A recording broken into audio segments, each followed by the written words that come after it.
The 15-Point Plan is part of the Win, Make, Give podcast network.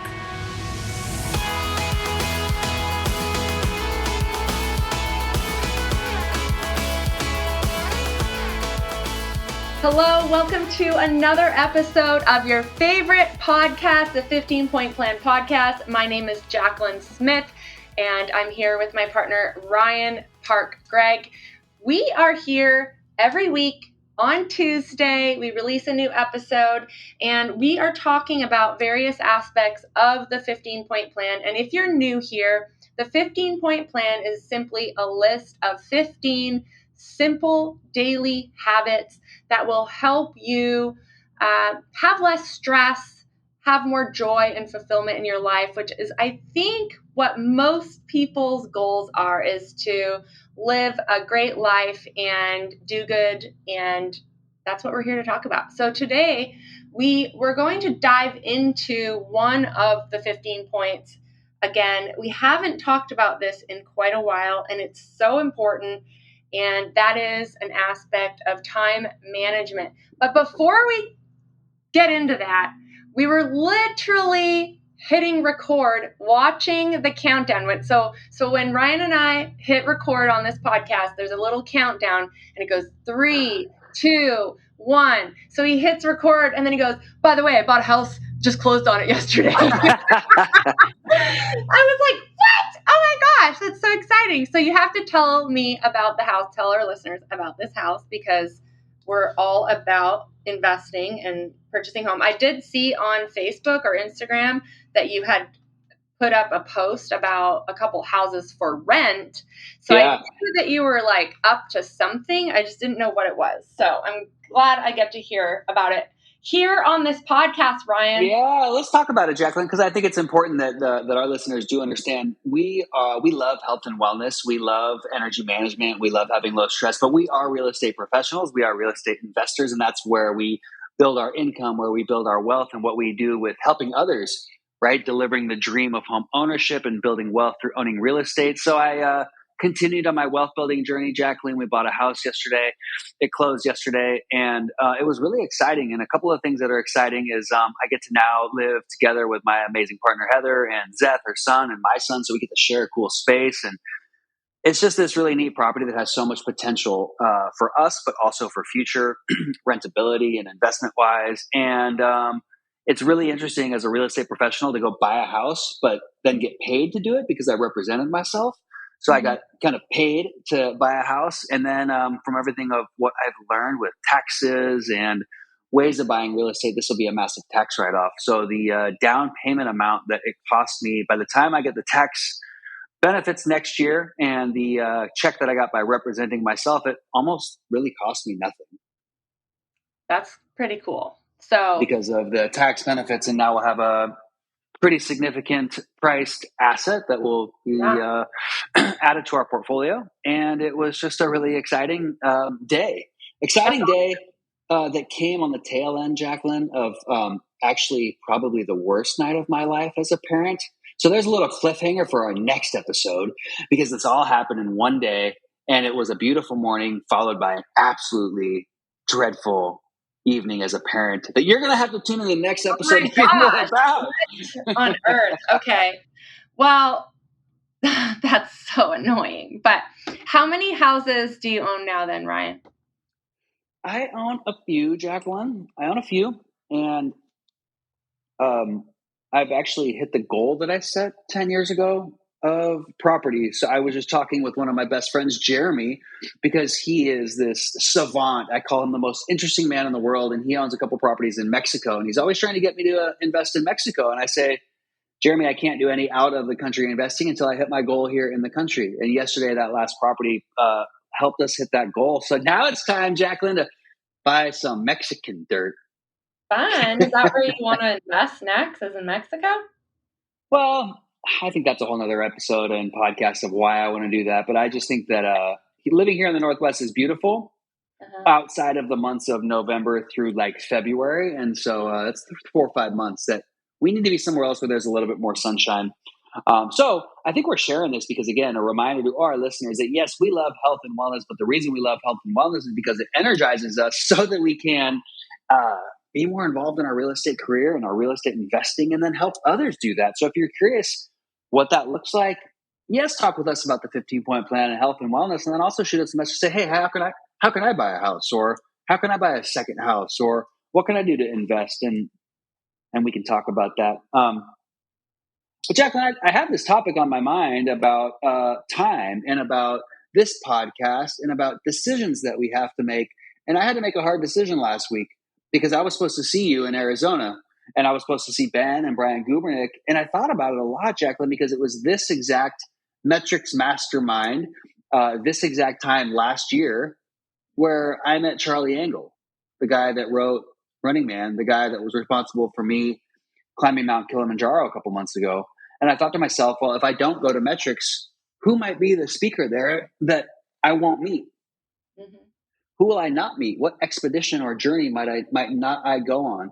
And the reason I canceled my flight the day before going was because my son was graduating 8th grade. And for whatever reason, Jacqueline, I thought it was okay to miss that. I thought it was okay to miss an 8th grade graduation for the, quote, betterment of myself as a human, because when I go to these events, it makes me a better human. Therefore, I come back as a better father. And in just talking with a couple of my friends, I realized maybe that wasn't the best decision and that wasn't the best use of my time. So I text Ben and, well, actually only Ben. And I just said, hey, I had to make a hard decision. I'm not coming tomorrow. And what that meant was that I got to be there for my son's graduation. And he told me, he said, Dad, I don't care if you're not there. But do you think he cared that I was there? And he saw me there, and I got to see him, and I got to see all of his friends that I've watched grow up. And then I got to go out to dinner with them after, and then I got to drop him back off for his dance. And he has a girlfriend. And I dropped him off, Jacqueline, in front of his school, and I saw all of his friends roll up, and I was like, I so badly want to take a picture of all these boys, but he wasn't having it. But then his girlfriend got dropped off, and I pulled the awkward dad move of driving around the bus circle 3 times before I mustered up the courage to call him. And I said, can I please take a picture of you and your girlfriend in front of this dance? And he said, fine. And I would not have that photo and that memory in my life had I chose to go to Arizona in those couple days. And I'll never forget that memory, and I'll never forget that moment of just being there, graduation and the dance. So I guess what I'm getting at is, in life, we have only so much time.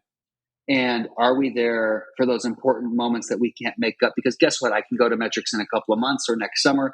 That will always be there. But I don't get another 8th grade graduation ever. So I'm glad I made that choice. Well, that's good. Tell us how you got to that point, because you had decided to come. You booked your hotel. You booked your flights. You told me you were coming. I didn't get a phone call. Whatever. So how did you change your mind? What made you change your mind? I was set on going, but I think deep down the first step was my gut. My gut just didn't feel right about it. I felt like it was a little forced. And so I was thinking, is this right? But I thought I've learned so much there. This is absolutely right. I'll go. What changed, though, was in a conversation with my best friend, Nick. Nick, I've mentioned him in the podcast maybe before. I've literally known him my whole life, Jacqueline. I was born across the street from him. Mm-hmm. He's why I got into DJing a long time ago. And we joke, he's my relationship coach because he has been in a beautiful marriage for many, many years. And he just said, he's like, I said, yeah, Bentley just had his last band performance last night. It was so cool. I'm so glad I got to be there, and was just sharing with him the importance of time and how we can't make that up.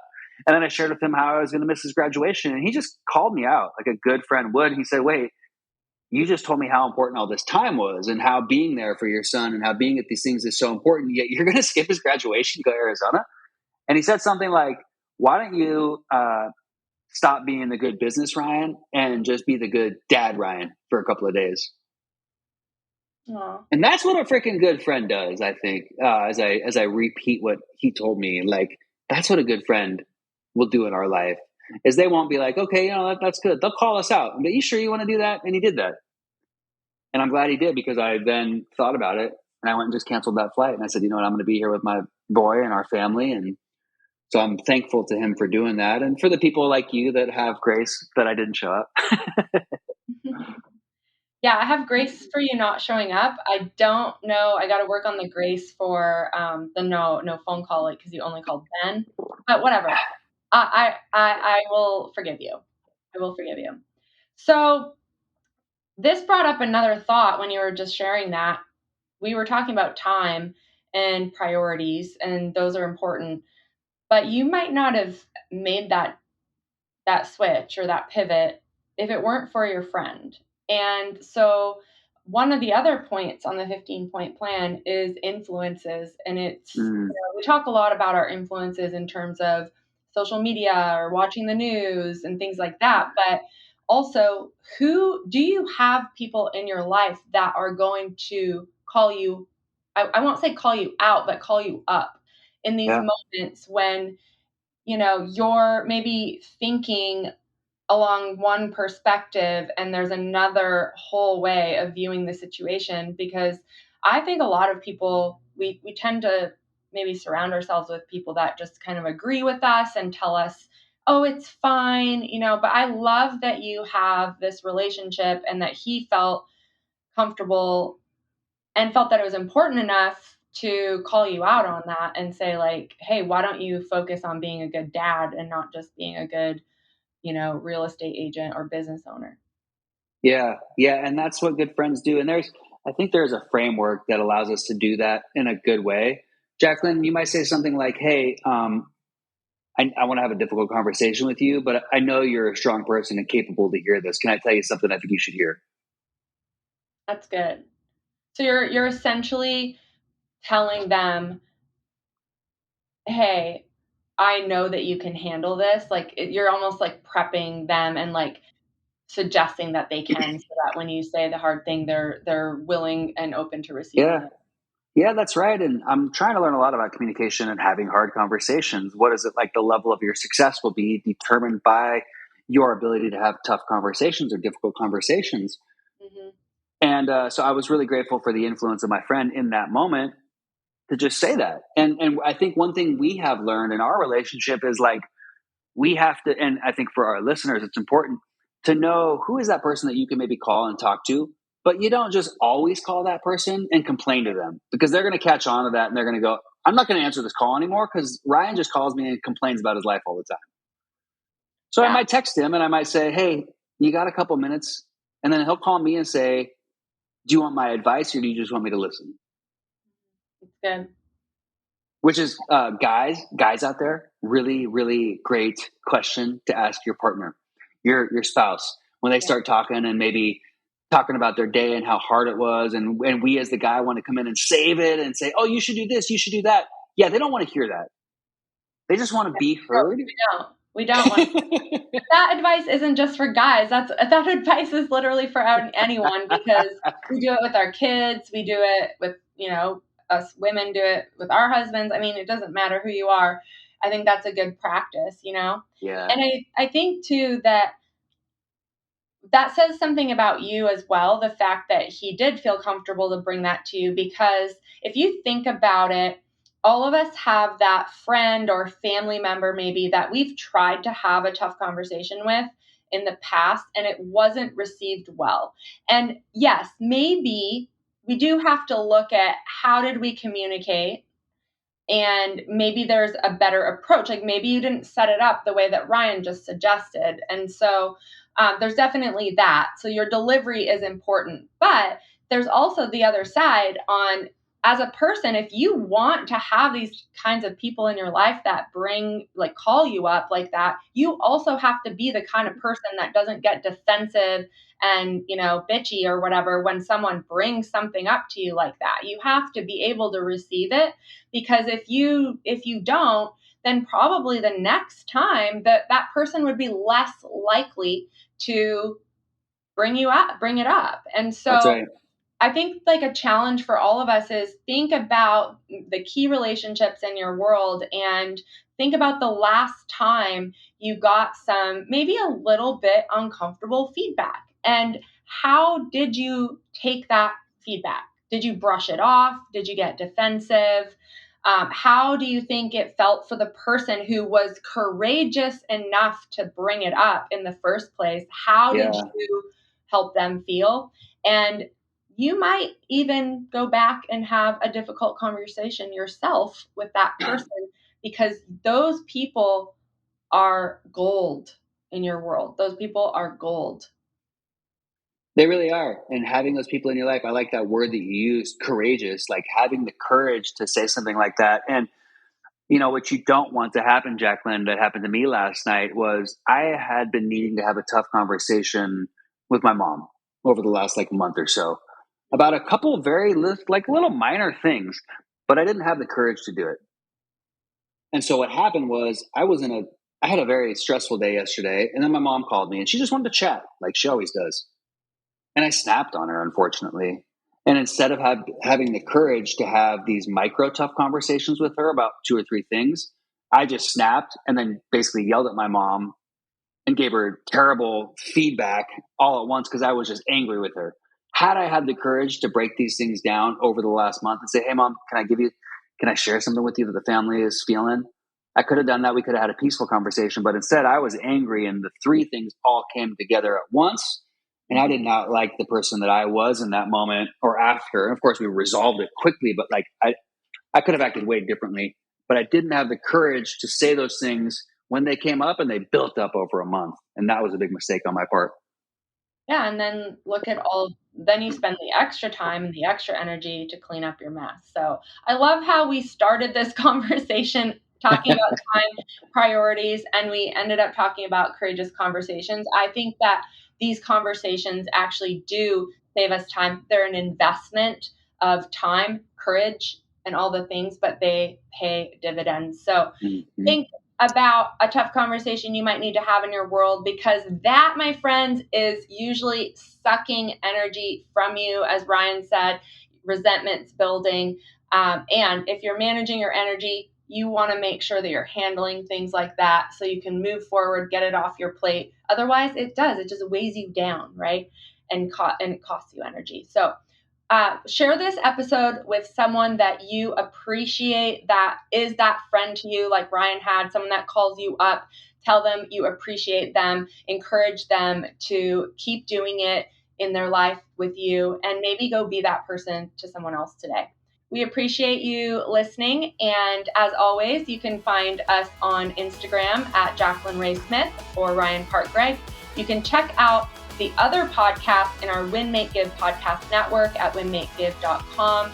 And you can download all of the trackers and everything you need to follow along with the 15-point plan at 15pointsplan.com. We thank you so much, and we'll catch you on the next episode. Bye, everyone. Bye, everyone.